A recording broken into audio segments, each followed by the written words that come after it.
नमस्कार, मी अमोल सर आपल्या सर्वांचं स्वागत करतो विठ्ठल कांगणे एज्युकेशन या आपल्या यूट्यूब चॅनलवरती। या चॅनलवरती आता आपण एक नवीन सिरीज सुरू करतो आहे, ज्यामध्ये आपल्याला सध्याचे जे करंट अफेअर्स आहेत त्याच्यामध्ये विज्ञान आणि तंत्रज्ञान याच्याशी रिलेटेड जे काही टॉपिक आहेत याबद्दलची ही नवीन सिरीज असणार आहे। तर सुरुवात करूया आपल्या देशाची आणबाण शान असलेल्या भारतीय एअरफोर्सपासून। इंडियन एअरफोर्समध्ये जर पाहिलं तर एअरफोर्सची सुरुवात आपल्याला 8 ऑक्टोबर 1932 या रोजी रॉयल एअरफोर्सच्या सहाय्यक शाखेच्या रूपामध्ये झालेली पाहायला मिळते। त्यावेळी जर पाहिलं तर भारतामध्ये 4 वेस्टलँड वॉपरटी बायप्लेनचा छोटा ताफा, एक 4 प्लेन म्हणजे बघा ना काय होते, तर त्या ताफ्यापासून सुरुवात झालेली पाहायला मिळते। तर तिथपासून ते आज आपल्या अत्याधुनिक अशा एअरफोर्समध्ये आपला जो प्रवास आहे तो आपण आता पाहूया। बायप्लेन म्हणजे काय असते बघा, जर आपण बघितलं हे बघा छोटेवाले विमान तुम्ही सगळ्यांनी पाहिले असेल, ठीक आहे। तर या छोट्या प्लेनवरती जर एक विंग लावलेला आहे तर ह्या विंगला म्हणायचं मोनोप्लेन। एक विंग असेल तर त्याला काय म्हणतात मोनोप्लेन, आणि जर त्याच्यावर आणखी एक विंग लावला असेल, ठीक आहे, तर त्याला म्हणतात बायप्लेन। जर दोन विमानावरती 2 विंग लावलेले असतात तर त्याला आपण म्हणतो बायप्लेन, ठीक आहे। तर सुरुवातीच्या काळामध्ये आपल्याकडे बायप्लेनचे असे 4 प्लेन होते, त्याच्यापासून सुरुवात झालेली आहे। 8 ऑक्टोबर 1932 रोजी आपल्या एअरफोर्सची सुरुवात आहे। 8 ऑक्टोबरला आपण एअरफोर्स दिवस म्हणून साजरा करतो। त्यानंतर 1950 मध्ये याचं जे नाव आहे ते भारतीय एअरफोर्स, ठीक आहे, इंडियन एअरफोर्स म्हणून आपण त्याचं नाव बदललं होतं। तर याचं बोधवाक्य आहे बघा, वैभवाने आकाशाला स्पर्श करा। वैभवाने आकाशाला स्पर्श करा हे आपल्या एअरफोर्सचं ब्रीदवाक्य आहे।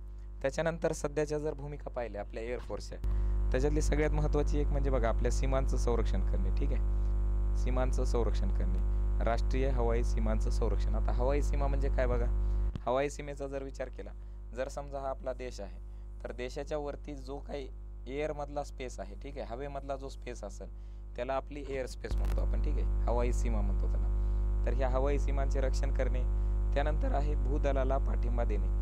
युद्धाच्या काळामध्ये तुम्हाला माहिती आहे 1971च्या युद्धामध्ये जिथं लोंगेवालाचं युद्ध चालू होतं, त्या युद्धामध्ये जर पाहिलं तर आपली फक्त 120ची बटालियन होती आणि समोर पाहिलं तर पाकिस्तानचं जवळपास 3000चं सैन्य होतं। त्या काळामध्ये कुलदीप सिंग चांदपुरी हे आपल्या लोंगेवाल्याच्या पोस्टचं नेतृत्व करत होते, आणि त्यांचं सैन्य जे आहे, आपलं सैन्य सकाळी 6 वाजेपर्यंत, म्हणजे आता शेवटच्या टोकापर्यंत युद्ध चालू आहे, आपण हारायला पण आलो होतो त्या पॉईंटला, त्या चौकीपर्यंत, पण त्यावेळेला आपल्याला सकाळी 6 वाजता एअरफोर्सची मदत मिळाली आणि आपण ते युद्ध जिंकलो होतो।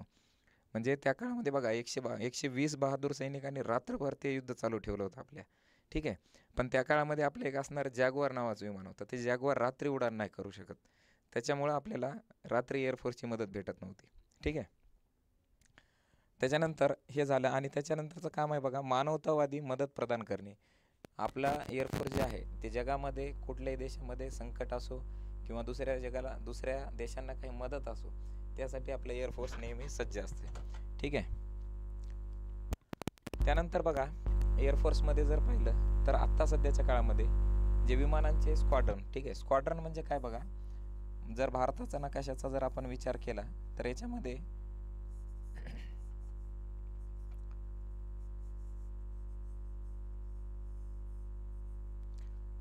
हा जो भारताचा नकाशा आहे याची विभागणी केलेली असते। हा झाला नॉर्दर्न कमांड आहे, त्याच्यानंतर वेस्टर्न कमांड आहे, त्यानंतर सदर्न कमांड आहे, त्यानंतर हा जो आहे या भागाला आपण म्हणू नॉर्थ ईस्टवाला कमांड आहे, आणि नंतर सेंट्रल कमांड। तर भारताचा जो एअर स्पेस आहे त्याची विभागणी अशी आपल्याला केलेली पाहायला मिळते। आणि याच्यामध्ये जो स्क्वॉड्रन आहे, स्क्वॉड्रन म्हणजे असा भाग आहे ज्याच्यामध्ये एका स्क्वॉड्रनमध्ये 18 विमान आपल्याला पाहायला मिळतात, ठीक आहे। ते एका श्रेणीचे पण असू शकतात किंवा वेगळ्या वेगळ्या प्रकारचे पण असू शकतात। चला, आपला यामध्ये महत्त्वाची गोष्ट 2035 पर्यंत आपल्याला स्क्वॉड्रनची संख्या ही 37 ते 38 पर्यंत करायचं आपला उद्दिष्ट आहे, कारण आपल्या देशाचं, एवढ्या मोठ्या देशाचं रक्षण करण्यासाठी आपल्याला 38 स्क्वॉड्रनची रिक्वायरमेंट आहे, ठीक आहे। आणि सध्या जर पाहिलं तर आपल्याकडं सध्याच्या ह्याच्यामध्ये जर पाहिलं तर आपल्याकडे फक्त 29 स्क्वॉड्रन ॲक्टिव्ह आहेत। तर आता हे स्क्वॉड्रन काय आहेत बघा, याच्यामध्ये जर बघितलं तर MiG-29चा स्क्वॉड्रन आहे. यामध्ये जर पाहिलं तर MiG-29 जे आहे, MiG-29 जो प्लेन आहे हा आपल्याकडचा आघाडीवरील लढाऊ असा विमान आहे. ठीक आहे. याच्यामध्ये MiG-29 हा 1971च्या युद्धामध्ये, त्याच्यानंतर 99च्या कारगिल युद्धामध्ये सर्वात महत्त्वाचा प्लेन आपल्यासाठी ठरला होता. त्यानंतर बघा सुखोई 30. आता ह्याच्यामध्ये जो MKI नाव दिसते तुम्हाला, ठीक आहे, सुखोई 30 MKI.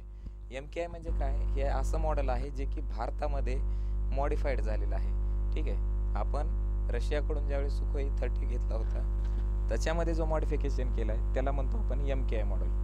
MKI मॉडेलचं वैशिष्ट्य असं आहे की MKI जो प्लेन आहे हा ॲटम बॉम्बला सुद्धा सोबत घेऊन जाऊ शकतो. ॲटम बॉम्बला घेऊन दुश्मनच्या एखाद्या ठिकाणावरती त्याला नेऊन ड्रॉप करू शकतो. ती कॅपॅसिटी फक्त भारतामध्ये जर पाहिलं तर सुखोई 30च्या MKI मॉडेलमध्ये आहे. बाकी इतर जे सुखोई आहेत ते ॲटम बॉम्बला घेऊन जाऊ शकत नाहीत. त्याच्यानंतर आहे बघा मिराज 2000. मिराज 2000च्या नंतर जर पाहिलं तर जॅग्वारचा आपण आताच उल्लेख केला. आणि त्यानंतर पाहिलं तर MiG-21. ठीक आहे. तर MiG-21ला हळूहळू बंद करत आहेत. कारण त्याचं असं आहे बघा, पुढील 5 वर्षामध्ये MiG-21चे जे 9 स्क्वॉड्रन आहेत ते सगळे निवृत्त करायचे आहेत. त्याचं कारण आपण हा 1965 मध्ये सोव्हिएत रशियाकडून हा विमान विकत घेतलेला आहे. तर सोव्हिएत रशियाचं ज्यावेळेस 1991 मध्ये 15 देशांमध्ये विभाजन झालं. हे विभाजन झाल्याच्या नंतर काय झालंय की ह्याचे जे पार्ट बनायचे होते ते आता बनणंच बंद झालेत. आणि त्यामुळे आपल्याला याला मेंटेन करणं अवघड जाते. आणि त्याच्यामुळे आपल्याला MiG-21चे जास्तीत जास्त ॲक्सिडेंट झालेले पाहायला मिळतात. ठीक आहे. त्याच्यानंतर आहे बघा तेजस.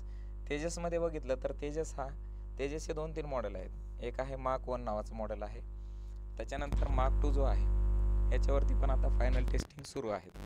तर जो तेजस आहे हा भारतीय बनावटीचा एअरक्राफ्ट आहे आणि याला आपण LCA म्हणतात. LCA म्हणजे लाईट कॉम्बॅट एअरक्राफ्ट. ठीक आहे.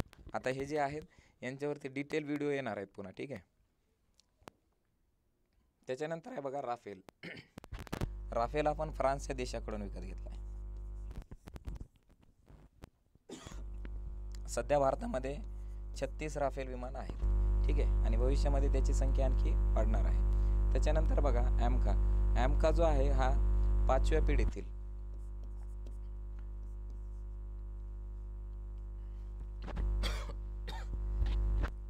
हा काय 5व्या पिढीमधला. ठीक आहे. 5व्या पिढीमधला याला आपण म्हणू जनरेशन. तर हा 5th जनरेशनचा विमान आहे आणि हा 5th जनरेशनचा विमान पूर्णपणे भारतामध्ये तयार करण्याचा प्लॅन आहे. तर याचं जे डिझाईन आहे त्या डिझाईनला अप्रुव्हल 2024 मध्ये भेटलेलं आहे आणि येत्या 10 वर्षामध्ये याच्या फायनल टेस्टिंग झालेल्या असतील.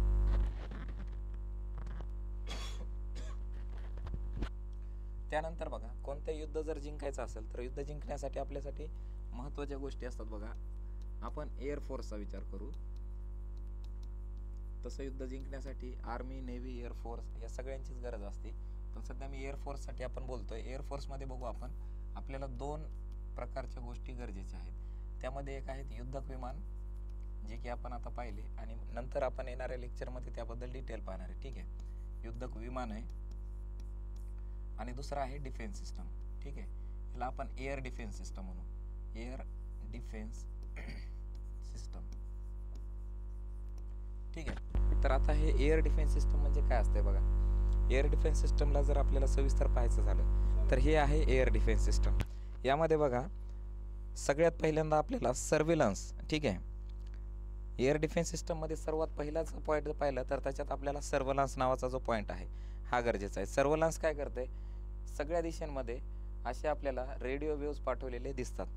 हे बघा हे जे रेडिओ वेव्स आहेत. ठीक आहे. तर सगळ्या दिशेमध्ये हे जे सिग्नल पाठवतंय, हे सिग्नल पाठवल्यानंतर बघा इथे एक विमान आलंय. ह्या विमानाला लगेच काय होतंय, या विमानापासून हे जे किरण आहेत, हे जे रेडिओ पाठवलेले आहेत आपण वेव्स, हे याला आदळून परत येतात. वापस आल्यानंतर हे जे सिस्टम आहे हे याला डिटेक्ट करते आणि डिटेक्ट केल्यानंतर ही माहिती देते त्याच्या कमांड व्हेकलला. ठीक आहे. आता बघा यानं काय केलंय, सर्व्हेलन्स रडार पाठवले सगळ्या दिशेनं. त्यानं ज्यानंतर आपल्याला रडारला लागून एखाद्या विमानाला लागून ते वापस येतात. आल्यानंतर ही माहिती काय करते ते कमांड व्हेकलला देते. कमांड व्हेकलला दिल्यानंतर कमांड व्हेकल काय करतंय, त्याच्यानंतर जे आपलं मिसाईल आहे, ह्या मिसाईलला एंगेज करण्यासाठी ठीक आहे एक रडार पाठवते, रडारचे सिग्नल पाठवते आणि हे सिग्नल बघा इथं दिसतंय तुम्हाला. ह्या सिग्नलमधून काय करते ते ह्याचं एक्झॅक्ट पिन पॉईंट लोकेशन काढते आणि हे पिन पॉईंट लोकेशन काढल्याच्या नंतर ह्या लॉन्च व्हेकलला पाठवले जातात. हे लॉन्च व्हेकलमध्ये बघा तुम्हाला इथं मोटर दिसतात, हे जे आहेत याच्यामध्ये मिसाईल ठेवलेले असतात. आता मिसाईल कोणते आहेत, वेगळ्या वेगळ्या प्रकारचे मिसाईलचे प्रकार किती आहेत, त्यांचं क्लासिफिकेशन कसं करतात हे आपण नेक्स्ट व्हिडिओमध्ये घेणार आहे. ठीक आहे. आणि मग काय होतंय, इथून अटॅक केला जाते, ह्याच्यामधून मिसाईल निघतात आणि ह्या मिसाईल या जाऊन टार्गेटवरती हिट करतात. ठीक आहे. ही जी सिस्टम आहे याला आपण काय म्हणतो, एअर डिफेन्स सिस्टम किंवा ह्याला तुम्ही आयरन डोम सिस्टम नावानं सुद्धा ओळखतात. ठीक आहे. तर बघा भारतामध्ये जर विचार केला तर आपल्या इथं भारतीय हवाई संरक्षण करण्यासाठी ही जी प्रणाली आहे याच्यामध्ये बॅलिस्टिक क्षेपणास्त्र संरक्षण सिस्टम, ठीक आहे, याला आपण काय म्हणतो, BMD पण म्हणतात याला शॉर्टकटमध्ये.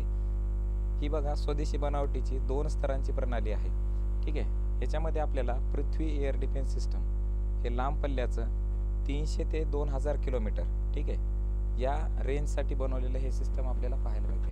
आता बॅलिस्टिक मिसाईल म्हणजे काय बघा, मिसाईल चॅप्टरमध्ये हे डिटेलमध्ये आपण पाहणार आहोत, पण तोपर्यंत एकदा सांगतो थोडं.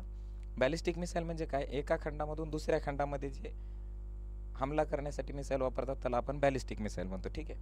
आंतरखंडीय मिसाईल म्हणतो त्याला, आंतरखंडीय क्षेपणास्त्र, एका खंडामधून दुसऱ्या खंडामध्ये. त्याची रेंज जर पाहिली तर 5000 किलोमीटरपेक्षा जास्त असतात. 5000 किलोमीटर ते 8000 किलोमीटरच्या मध्ये आपल्याला त्याची रेंज पाहायला मिळते. ठीक आहे. तर बॅलिस्टिक मिसाईलसाठी आहे बघा BMD सिस्टम आहे. त्याच्यानंतर याचं महत्त्वाची एक गोष्ट म्हणजे हे जे आहे याची माक 5 पेक्षा जास्त स्पीड आहे. ठीक आहे. याची गती किती आहे, माक 5. माक 5 म्हणजे आवाजाची माक जे आहे याला आपण काय म्हणतो, हवेची गती मोजणारं एकक आहे. माझा आवाज तुमच्यापर्यंत पोहोचण्यासाठी ठीक आहे, किंवा एखादा आवाज एका ठिकाणापासून दुसऱ्या ठिकाणी पोहोचण्यापर्यंत जी स्पीड असते त्याला आपण माकची स्पीड म्हणतो. ठीक आहे. तर हे आवाजाच्या 5 पटनं जास्त जरी जाणारी जी स्पीड, त्या स्पीडनं जरी जाणारं विमान असेल किंवा त्या स्पीडनं जाणारं जरी एखादं मिसाईल असेल त्याला पण हे टार्गेट करू शकते. ठीक आहे. तिचं नाव आहे बघा बॅलिस्टिक क्षेपणास्त्र संरक्षण सिस्टम. त्याच्यानंतर दुसरं जर पाहिलं तर यामध्ये आहे बघा मध्यम आणि लांब पल्ल्याची हवाई संरक्षण प्रणाली. याच्यामध्ये S-400. ठीक आहे. आता जे तुम्हाला मी हे जे फोटो दाखवलाय हे बघा, ही जी पूर्ण सिस्टम आहे हिचं नाव आहे S-400 सिस्टम. ठीक आहे. ही आहे S-400 सिस्टम. आता ह्याच्या नावावरून तुम्हाला कळते की हिची जी मारक क्षमता आहे ती 400 किलोमीटरपर्यंत आहे. ठीक आहे. 400 किलोमीटरच्या आत कोणतं पण टार्गेट आलं त्याला हे काय करते, सगळ्यात अगोदर सर्व्हिलन्स करते, त्याला डिटेक्ट करते, डिटेक्ट केल्यानंतर कमांड व्हेकलला पाठवते, कमांड व्हेकलकडून नंतर ते एंगेजमेंट रडारला पाठवते. एंगेजमेंट रडार त्याची पिन पॉईंट लोकेशन काढून त्याच्यावरती अटॅक करण्याचं, त्याच्यावरती मिसाईल लागण्याचं काम कोण करते, आपला एंगेजमेंट रडार. ठीक आहे. आणि ह्याच्या नावावरून S-400 जे आहे तर मीडियम रेंज किंवा लॉंग रेंज. ठीक आहे. मीडियम रेंज किंवा लॉंग रेंज याच्यामध्ये 40 ते 400 किलोमीटरपर्यंत हे मिसाईल जे आहे ते मारा करू शकते. याच्यामध्ये बघा भारताच्या पश्चिम उत्तर सीमेवर हे सध्या तैनात केलेले आहे आपण. याच्यामध्ये बराकेट नावाची मिसाईल पण वापरतात आणि ह्या मिसाईलबद्दलचा आपण सविस्तर व्हिडिओ घेणार आहे. ठीक आहे. त्याच्यानंतर आहे बघा मध्यम पल्ल्याचे जमिनीवरून हवेत मारा करणारी क्षेपणास्त्र प्रणाली. ह्याच्यामध्ये medium range surface to air missile. ठीक आहे. सरफेस टू एअर मिसाईल ह्यामध्ये बराघाट नावाचं जे मिसाईल आहे आपल्याकडचं. ठीक आहे. बराघाट नावाच्या क्षेपणास्त्र प्रणालीचा जमिनीवरून हवेमध्ये मारा करण्यासाठी आपण याच्यामध्ये वापर करतो. ठीक आहे. याच्यामध्ये बघा कंट्रोल आहे, कमांड अँड कंट्रोल, त्याच्यानंतर बघितलं तर ट्रॅकिंग आणि ट्रॅकिंग नंतर क्षेपणास्त्र जे आहे याला फायर करणे या सिस्टमचा याच्यामध्ये वापर करतात. त्याच्यानंतर लास्ट आहे बघा कमी पल्ल्याची हवाई संरक्षण प्रणाली. कमी पल्ल्याची हवाई संरक्षण प्रणालीमध्ये जर पाहिलं तर या सिस्टममध्ये हिला दुसरं नाव बघा आकाश मिसाईल सिस्टम म्हणून पण आपण याला ओळखतो. आणि ही जी आहे ही आहे SAM म्हणजे आपण याला म्हणू शकतो short range surface to air missile. ठीक आहे. ही जी आहे ही SAM म्हणजे surface to air missile. SAM म्हणजे काय, सरफेस टू एअर मिसाईल. आणि ही काय, कमी पल्ल्याची म्हणून हिला आपण शॉर्ट रेंज SR. ठीक आहे. याचा शॉर्ट फॉर्म असा आहे बघा short range surface to air missile. ठीक आहे. हे लक्षात ठेवा. आता याचं काम काय बघा, ही जर पाहिली तर हिची क्षमता जी आहे ती 40 ते 45 किलोमीटरपर्यंत मारू शकते. ह्याच्यामध्ये 40 ते 45 म्हणजे एवढ्या जवळ काय येऊ शकते बघा, जर विमान आलं एखादं लय जास्त जवळ तर. त्याच्यानंतर ड्रोन असतील, त्याच्यानंतर जे क्रूजचे पण अस्त्र आहेत ह्यांना पण हे भेदू शकते. ठीक आहे. त्यानंतर बघा आपल्याला ह्याच्यामध्येच एक आणखी मॉडिफाईड व्हर्जन दिसतं याचं. ते जे आहे त्याची 70 ते 80 किलोमीटरपर्यंतची मारक क्षमता असणारं आणि त्याच्यामध्ये थोडंसं ॲडव्हान्स इलेक्ट्रॉनिक्स वापरलेलं एक नवीन सिस्टम याच्यामध्ये डेव्हलप होताना आपल्याला पाहायला मिळतं आहे. ठीक आहे. तर हा झाला इंडियन एअरफोर्सबद्दलचा व्हिडिओ. यानंतरच्या व्हिडिओमध्ये आपण भारताच्या नेव्हीबद्दलची माहिती घेऊ आणि त्याच्यानंतर आर्मी आणि त्याच्यानंतर आपल्याला ह्या प्रश्नावरती, ठीक आहे, ह्या टॉपिकवरती काय काय प्रश्न येतात, कसे येतात आणि कधी कधी आलेले आहेत याबद्दलची आपण सविस्तर माहिती पुढील व्हिडिओमध्ये घेऊ. भेटूया नेक्स्ट व्हिडिओमध्ये. थँक्यू.